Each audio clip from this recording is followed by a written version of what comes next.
बिस्मिल्लाहिर्रहमानिर्रहीम। Dear students, क्या हाल चाल हैं? ठीक हैं। उम्मीद करता हूं कि आपको मेरी कल की बात को फॉलो किया होगा, जिसमें मैंने कहा था कि आपने आज का लेक्चर सुनने के लिए आपने प्रीवियस अपने तमाम लेक्चर्स को एक बार रिव्यू करना है डोमेन एज के। आज का लेक्चर आपको एंट्री टेस्ट भी सिखाएगा। आपको कोई भी टाइप के क्वेश्चन आ जाएं, आप उसको अटेम्प्ट कर पाएंगे, आप बिल्कुल ब्लैंक नहीं होंगे। और ये जो लेक्चर है आज का, ये आपको दूसरों से मुमताज़ कर देगा, डिफरेंट कर देगा। आप कोई भी क्वेश्चन लेते हैं हमारी एफएससी के अलावा भी, आप उसको अटेम्प्ट कर पाएंगे। लेकिन उसके लिए कुछ जनरल बातें हैं मैंने लिखी हुई हैं जो आपको बहुत ज़्यादा सपोर्ट करेगी। तो मैं स्टार्ट करता हूँ। देखिए, मैंने आपको कुछ चीज़ें आज रिवाइज़ करवानी है, इसकी बेस पर आप आगे चलेंगे। डोमेन जो पुट करते हैं, इनपुट कहते हैं इसको। हमने क्या डिस्कस किया था? डोमेन को क्या बोलते हैं? इनपुट। जो वैल्यू आप पुट करते हैं उसे हम कहते हैं डोमेन। डोमेन पुट करते हुए दो चीज़ों से बचा जाता है, दो चीज़ों का खतरा होता है। या फंक्शन इमेजिनरी हो जाए या फंक्शन अनडिफाइंड हो जाए। इमेजिनरी कब होता है? जब जदर के अंदर नेगेटिव आ जाता है। और अनडिफाइंड कब होता है? जब बटे के नीचे ज़ीरो आता है। ये बात भी मैं बारहा हर लेक्चर में साथ साथ बताता रहा हूँ। तो डोमेन क्या होता है? जो आप इनपुट करते हो। डोमेन में दो चीज़ों का डर होता है, यानी कि हमने दो चीज़ों से बचना होता है या दो चीज़ों का खतरा होता है। नंबर वन, इमेजिनरी का। ये कब होता है? जब जदर के अंदर नेगेटिव आए, जदर के अंदर नेगेटिव आए। और अनडिफाइंड का डर कब होता है? अनडिफाइंड का खतरा कब होता है? जब बटे के नीचे ज़ीरो आए। ठीक है, तो इन दो डोमेन में दो चीज़ों का ख्याल करना पड़ता है।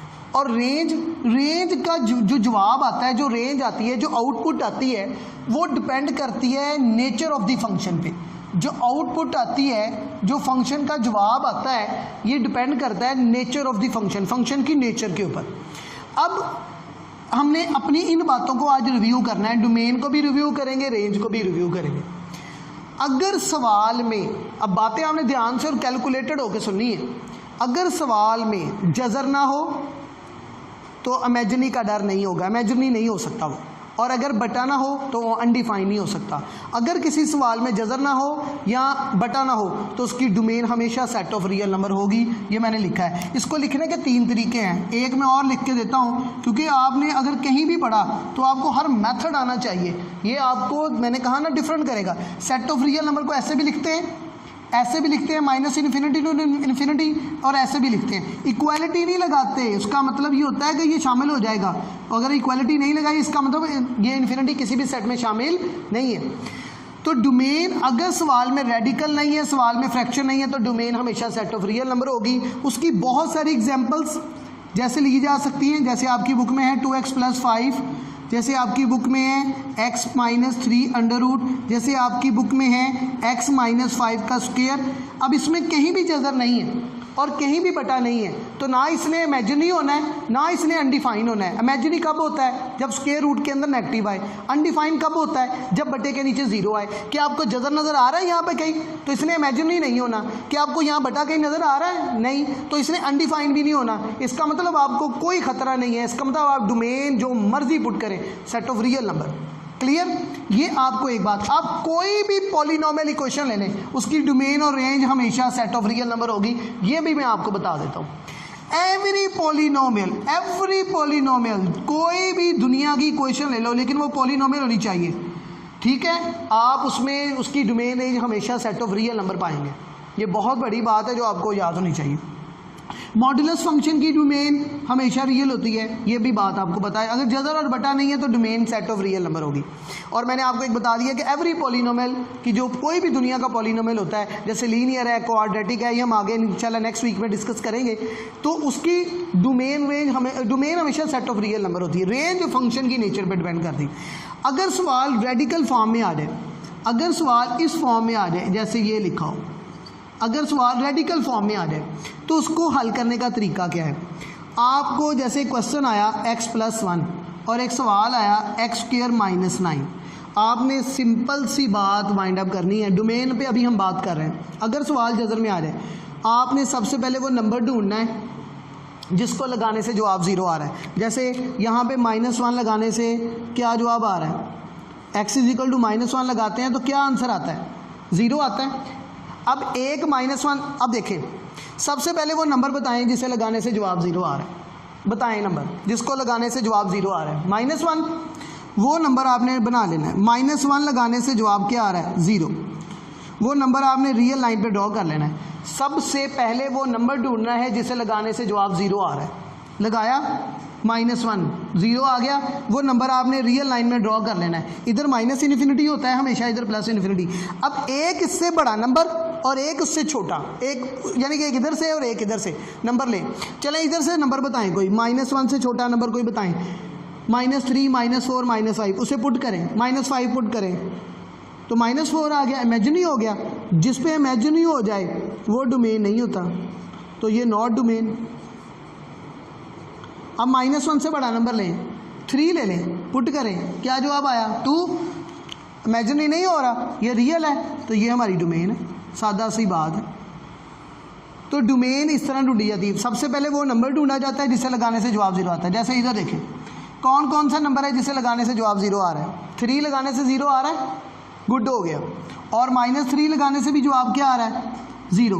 3 पुट करेंगे जवाब 0 आएगा, और -3 पुट करने से भी जवाब क्या आएगा? 0। जब जदर में सवाल आता है ना, जब जदर में सवाल आता है तो आपने वो नंबर देखना होता है जिसे लगाने से जवाब 0 आ रहा है। जब जदर में सवाल आता है तो आपने वो नंबर देखना है जिसे लगाने से जवाब 0 आ रहा है। तो 3 लगाने से भी 0 आ रहा है, -3 लगाने से भी 0 आ रहा है, तो मैंने -3 भी लिखा, -3 भी लिखा। अब इस रीजन के अंदर से कोई नंबर ढूंढें, बताएं कोई नंबर। मैं ले लेता हूँ -4। ये सारा कुछ जुबानी कलामी है, अगर आप सीखना चाहते हैं। इस रीजन के अंदर से कोई नंबर ले लें, -4 लिया, इसमें पुट करें, क्या जवाब आया? 7। पॉजिटिव है नेगेटिव? पॉजिटिव, ये रियल है। जो रियल होता है वो डोमेन होती है। इसके अंदर से कोई नंबर ले लें, 0 ले लें, पुट करें, इमेजिनरी आंसर आ गया। इसका मतलब है ये नॉट डोमेन, ये डोमेन नहीं है। इस तरह करके हम डोमेन ही फटाफट ढूंढ लेते हैं। एक 3 से बड़ा नंबर इसमें पुट करें, 5 पुट कर लें, चलें, क्या आंसर आता है? 16। 16 का जदर 4 रियल आंसर आ रहा है, इसका मतलब ये डोमेन। चलो बताएं इसकी डोमेन क्या होगी, ज़रा मुझे बताएं। हैं डोमेन आप ऐसे लिखनी है लेफ्ट साइड से, -∞ से कहाँ तक? -3 तक। उसके बाद जंप मारेंगे, 3 पे जाएंगे, 3 से इन्फिनिटी। इन्फिनिटी किसी सेट में शामिल नहीं होता। अब हम देखना चाहते हैं कि -3 और 3 शामिल है कि नहीं। -3 पुट करो, 0 जवाब आता है ना, 0 काबिल कबूल है। और 3 पुट करने से भी 0 जवाब आ रहा है, ये भी काबिल कबूल है। ऐसे करके डोमेन ना आप जुबानी कलामी ढूंढ सकते हैं। सवाल मैं ये चाहता हूँ कि आप बजाय सवाल करें, अब सवाल किताब से देखें और जवाब बता दें, ये मैं चाहता हूँ, ठीक है। अब ये है फ्रैक्शन फॉर्म, यानी कि अगर सवाल बटे की शक्ल में हो। जैसे बहुत सारे क्वेश्चन हैं जो बटे की शक्ल में है। जैसे हमने क्वेश्चन पढ़ा x² + 3x + 2। जैसे आपने पढ़ा x + 4/x, चलिए ऊपर x + 1 कर लेते हैं, डिफरेंट कर लेते हैं, x + 4 और 1/x + 3। ऐसे मैंने 3 क्वेश्चन लिखे। अब बात ये है कि वो नंबर ढूंढें जिसे लगाने से बटे के नीचे 0 आ रहा हो। अब किस बात में बात कर रहे हैं? फ्रैक्शन। फ्रैक्शन हो तो किसका डर होता है? अनडिफाइंड का। अनडिफाइंड का डर होता है ना, जब बटे में आ जाता है तो किसका डर होता है? अनडिफाइंड का। अनडिफाइंड कब होता है? जब बटे के नीचे 0 आता है। तो वो वैल्यू बताएं जिसे लगाने से बटे के नीचे 0 आ रहा है। वो वैल्यू बताएं, वो वैल्यू ढूंढें जिसे लगाने से बटे के नीचे 0 आ रहा है। -1 लगाने से बटे के नीचे 0 आ रहा है, उस नंबर को रियल में से निकाल दें। ले जनाब, आपकी डोमेन आ गई। सादा सी बात। किस नंबर को लगाने से जवाब 0 आ रहा है बटे के नीचे? -4 को, उसको रियल में से निकाल दें। ऐसे करके डोमेन आप चुटकियों में बता सकते हैं। कौन सा नंबर है जिसे लगाने से जवाब 0 आ रहा है? चले मैं थोड़ा सा बदलता हूँ। 3 लगाने से जवाब 0 आ रहा है। बटे के नीचे फोकस करना है, ऊपर नहीं है। तो जिस नंबर को पुट करने से बटे के नीचे 0 आ जाए, उस नंबर को आपने माइनस कर देना है रियल के सेट में। ये आपकी डोमेन आती जाएगी फ्रैक्शन फॉर्म में। ये आपकी बुक को ही मैं कवर कर रहा हूँ एंट्री टेस्ट के पॉइंट ऑफ व्यू से। यहाँ तक क्लियर? आगे बात करें। अब हम बात करते हैं रेंज पर। रेंज को भी रिव्यू करते हैं। रेंज क्या होती है? अगर आपका क्वेश्चन रेडिकल में नहीं है, ठीक है, जजर में नहीं है और फ्रैक्शन में भी नहीं है, पीस वाइज फंक्शन नहीं लेना आपने, ठीक है। जैसे मैंने लिया आपकी किताब में 2x + 5, या वो मॉडुलस फंक्शन था x - 3, और भी कोई फंक्शन है जैसे x - 5 का स्क्वायर, जो मैंने पहले भी लिखा था। मैं आपकी बुक पे हूँ कंसर्न, ताकि आपको बात समझ आए। इसकी रेंज हमेशा इसकी रेंज क्या होगी? सेट ऑफ रियल नंबर, क्योंकि इसकी रेंज होगी सेट ऑफ रियल। इसकी रेंज क्या होगी? अब मॉड की वजह से इसका आंसर नेगेटिव नहीं आएगा, तो नेचर पे डिपेंड करता है। डोमेन तो इमेजिनरी और अनडिफाइंड का काम है ना, जबकि range nature of the function का काम है। इनको लोग मिक्स कर लेते हैं। मॉड की वजह से आंसर नेगेटिव नहीं आएगा, तो इसकी रेंज होगी 0 से इन्फिनिटी, 0 शामिल है, और इसकी भी रेंज क्या होगी? 0 टू इन्फिनिटी। अच्छा, मैंने आपको ट्रिक भी बताया हुआ है लेक्चर मेरा, अगर आप निकालें ये वाला, तो उसमें मैंने मॉड्यूलस और स्क्वायर के बारे में ट्रिक बताया हुआ है कि इनकी रेंज हमेशा 0 टू इन्फिनिटी होती है। तो रेंज डिपेंड करती है नेचर ऑफ द फंक्शन पे, ठीक है, इस तरह। अब उसके बाद है रेडिकल और मॉड्यूलस। अब इसमें देखिए, ये मॉड्यूलस हम यहाँ से उड़ा रहे हैं। रेडिकल फंक्शन पे चले हम बात कर लेते हैं। रेडिकल फंक्शंस क्या होते हैं? जिनमें जज़र आ जाए। जैसे, अच्छा आपको मैं एक बात बता दूं, अगर बटे के अंदर, जज़र के अंदर लीनियर फंक्शन आ जाए, या जज़र के अंदर ऐसे एक्स स्क्वायर प्लस माइनस ए स्क्वायर वाला सवाल आ जाए, या जज़र के अंदर आ जाए मॉडुलस फंक्शन, उसकी रेंज हमेशा 0 से इन्फिनिटी होगी। हमेशा का वर्ड बोला मैंने, उसकी रेंज हमेशा 0 टू इन्फिनिटी होगी, ठीक है। ज़्यादातर जो रेंज होती है वो 0 टू इन्फिनिटी होती है। अगर बट जज़र के अंदर लीनियर इक्वेशन आए, ऐसे आ जाए x square plus 4 x square minus 4, तो उसकी रेंज हमेशा 0 टू इन्फिनिटी होती है। माइनस बल्कि आता है, प्लस भी नहीं होता।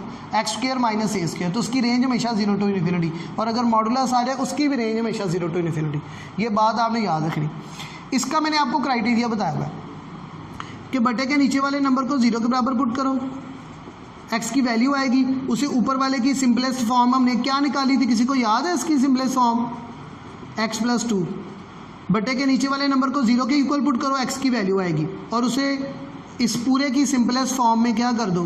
पुट। जब आपने पुट किया, क्या जवाब आया? -1 पुट करने से 1 जवाब आ रहा है। अब -1 क्योंकि शामिल नहीं है, लिहाजा उसका जवाब भी शामिल नहीं है। जब -1 ही नहीं शामिल, तो उसका जवाब कैसे शामिल है? जैसे हम किसी बच्चे को अगर पार्टी पे नहीं बुला रहे तो उसके पैसे भी नहीं लेंगे, ठीक है ना, पैसे देगा तो पार्टी पे आएगा ना फिर। तो बात ये है कि जब -1 शामिल नहीं है तो उसका जवाब भी शामिल नहीं है। क्लियर? लेकिन इसमें देखिए, मैंने आपको इसका ट्रिक बताया था कि अगर ऊपर नीचे लीनियर इक्वेशन हो, सेम पावर हो, ऊपर भी लीनियर नीचे भी लीनियर, ऊपर भी 2 पावर नीचे भी 2 पावर, सेम पॉलिनोमियल हो, सेम पावर के पॉलिनोमियल हो, जो ऊपर पॉलिनोमियल है और जो नीचे पॉलिनोमियल है, दोनों की पावर अगर सेम हो, तो उसकी रेंज का मैंने कहा था कि इसका जवाब होगा A/C। आपको याद होगा, मैंने आपको ये ट्रिक बताया था ऐसे। तो एक्स के कोफिशिएंट, हाईएस्ट पावर के कोफिशिएंट, वो इसका आंसर होगा। और आखिरी बात कि अगर, दूसरी बात मैंने बताई थी कि अगर ऊपर, हाँ एक, चले मैं आपको एक और ट्रिक बताता हूँ। अगर ऊपर कांस्टेंट हो और नीचे लीनियर इक्वेशन हो, अगर ऊपर कांस्टेंट हो और नीचे क्या हो? लीनियर। अगर ऊपर कांस्टेंट हो और नीचे लीनियर इक्वेशन हो, तो मेरी बात स्टूडेंट हमेशा याद रखिएगा, उसकी रेंज हमेशा R-0 होगी। अच्छा आपको एक बात बताऊं, जैसे ये जो ट्रिक है ना, ये वाला, ये इस पे भी लग जाता है। जैसे इसको देखिए, 1/x + 3। चले बताएं, यहाँ x की क्या पावर है? यहाँ x की पावर है 0, 1 के साथ x की क्या पावर है? 0, और यहाँ 0x की पावर 1। चलें यहाँ x की पावर का, अब मैं आपको निकाल के दिखाता हूँ। x की पावर 1, x की पावर 1, इसका कोफिशिएंट 0, इसका कोफिशिएंट 1, ये देखिए ये निकल आई। ये जो ट्रिक है ना, वो इस पर भी इम्प्लीमेंट है। ये जो ट्रिक है ना, वो इस पे भी क्या है? इम्प्लीमेंट है, ठीक है। ये जो ट्रिक है वो इस कांस्टेंट और लीनियर वाले पे भी इम्प्लीमेंट है, ये आप कर सकते हैं। अच्छा, अब हम बात करते हैं पीस वाइज फंक्शन की।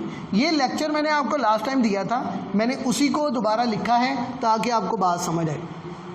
पीस वाइज फंक्शन है, जज़र नहीं है, बटा नहीं है, तो इमेजिनरी और अनडिफाइंड का डर नहीं है, डोमेन सेट ऑफ रियल। जो कंडीशन होती है ना, जो पीस वाइज फंक्शन होते हैं, उसकी पहले एक कंडीशन लिख लेते हैं और साथ उसका फंक्शन लिख लेते हैं, फिर दूसरी कंडीशन लिखते हैं, साथ उसका फंक्शन लिख लेते हैं। जिस कंडीशन में नंबर शामिल नहीं ना होता इक्वल वाला, उसे भी शामिल कर लेते हैं, ठीक है, ताकि बात समझ आए। अब मैंने जैसे कहा था कि 3 और उससे छोटी वैल्यूज़, 3 और उससे छोटी वैल्यूज़ इसमें पुट करेंगे। हालांकि इसमें 3 शामिल नहीं है, लेकिन हमने 3 को शामिल करना है अपनी रेंज को क्लियर करने के लिए। 3 और उससे छोटी वैल्यूज इसमें पुट करेंगे, 3 और उससे छोटी वैल्यूज इसमें पुट करेंगे। इसमें 3 शामिल नहीं है, लेकिन आपने 3 को क्या कर देना है, शामिल कर लेना है। और 3 से छोटी कोई भी वैल्यू 2, 1, 0 कोई भी ले लें, उसे आपने ओरिजिनल फंक्शन में पुट करना है, ठीक है। और 3 को भी आपने इस फंक्शन में पुट करना है। अब वो कहता क्या है, कहता अगर आप 3 पुट करते हैं तो 2 जवाब आता है, और जैसे जैसे वैल्यूज आप 3 से कम करते जा रहे हो ना, 3 से छोटी करते जा रहे हो, तो जवाब भी 2 से क्या होते जाएंगे, छोटे। कहता 3 इसमें शामिल नहीं है, लेकिन आपने कुछ देर के लिए शामिल कर लेना है। अब 3 को पुट किया, 2 जवाब आया। जैसे जैसे वैल्यू 3 से कम होती गई, जवाब भी 2 से क्या होते गए, छोटे होते गए। तो इसकी रेंज क्या होगी, 2 से माइनस इन्फिनिटी की तरफ, 2 से कम हो रहे हैं। अब इसमें कहता है दूसरी कंडीशन में कि अगर 3 और उससे बड़ी वैल्यूज़ लेनी है, 3 और उससे बड़ी वैल्यूज़ लेनी है, तो आपने इस फंक्शन में पुट करनी है। अब मैंने 3 भी लिया और उससे बड़ी वैल्यूज़ भी ली, वेरिएबल की तरफ से पढ़ना मैंने आपको सिखाया था। 3 और उससे बड़ी वैल्यूज़ आपने इस फंक्शन में पुट करनी। अब 3 लिया और उससे बड़ी वैल्यू भी ली। अब इसको भी बारी बारी इस फंक्शन में क्या करें, बड़ी वैल्यू ले लें, 3 से बड़ी 5, 4, 6, 7 जो मर्जी ले लें। अब क्या कह रहा है, कहता अगर आप 3 पुट करते हैं इस फंक्शन में तो 7 आंसर आता है, और अगर आप 3 से बड़ी वैल्यू लेते हैं तो जवाब भी क्या होता जाएगा, बढ़ता जाएगा। 3 पुट करने से 7 आंसर आया, जैसे जैसे वैल्यू आपने 3 से बढ़ाना शुरू की, जवाब भी 7 से बढ़ता जाएगा। तो इसकी रेंज होगी 7 टू इन्फिनिटी, इसकी रेंज होगी 2 टू माइनस इन्फिनिटी। ये देखिए मैंने लिखा हुआ है कि जैसे जैसे आप वैल्यू 3 से कम करते जाएंगे, जवाब 2 से कम होते जाएंगे, और जैसे जैसे वैल्यू आप 3 से कम करते जाएंगे तो जवाब भी 2 से छोटे होते जाएंगे, और जैसे जैसे वैल्यू आप 3 या 3 से बढ़ाते जाएंगे तो जवाब भी 7 से बढ़ते जाएंगे। क्योंकि यहाँ 3 शामिल नहीं है, लिहाजा उसका जवाब 2 भी शामिल नहीं है। क्योंकि यहाँ 3 शामिल है, लिहाजा उसका आंसर 7 भी शामिल है। इस तरह करके रेंज लिखी जाती है। बेटा चीज़ों को रिवाइज इसलिए किया जाता है कि अगर कोई चीज़ रह जाए तो वो आप उसको दोबारा सीख लें। उम्मीद करता हूँ कि आपको डोमेन रेंज क्लियर होगी, क्योंकि हमने इसके बाद बात करनी है डिफरेंट टाइप्स ऑफ फंक्शन और उनकी डोमेन रेंज पे, और वो आपको तभी आएगी जब आपको ये बेसिक डोमेन रेंज आएगी। मैं उम्मीद करता हूँ कि आप मेहनत करेंगे और इसको अच्छे से सीखेंगे। अगर आप इसे नहीं सीखेंगे तो आपको बहुत ज़्यादा प्रॉब्लम आएगी हायर क्लासेस में जाके। अल्लाह ताला आपको कामयाब करे। Wish you good luck. शुक्रिया।